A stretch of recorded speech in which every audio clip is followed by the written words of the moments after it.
Bonjour, je m'appelle Martin, cofondateur de Bluenove. J'ai créé la société en 2008 et on a effectué un pivot en 2014 en fusionnant avec une plateforme technologique d'intelligence collective. On est aujourd'hui 2 cofondateurs avec Franck. On est une société hybride donc entre technologie et conseil et on est une équipe de 50 personnes.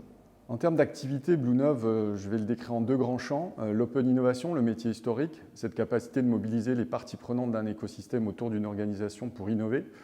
Mais surtout l'intelligence collective dite massive et digitale. Depuis 2014, on a cette formidable technologie pour mobiliser le très grand nombre, plusieurs dizaines, milliers de participants possibles, pour adresser des enjeux sociétaux, stratégiques ou transformationnels qui intéressent autant des grands groupes privés que le secteur public, une ville, une région ou une administration.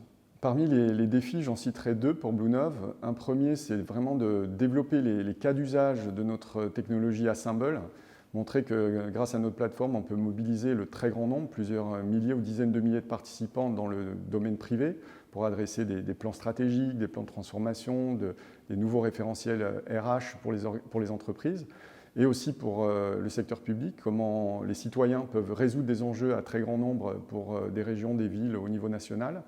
Un deuxième défi, c'est l'international. On est plutôt bien connu en France, bien installé sur nos métiers.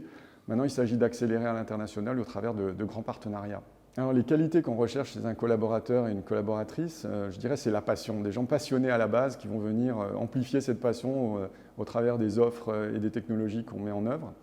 Des gens aussi qui savent trouver le bon curseur sur cette liberté de faire, cette capacité à la fois à prendre l'initiative, mais savoir comment valider des étapes intermédiaires avec leurs collègues, leur management et leurs clients.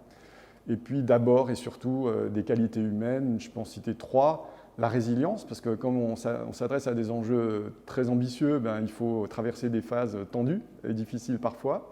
La positivité, donc être positif bien sûr à la base, mais irradier cette positivité au sein des équipes et auprès des clients. Puis enfin, l'authenticité des personnes qui plus vont rester elles-mêmes et plus vont s'épanouir là aussi au niveau des équipes et auprès de nos clients.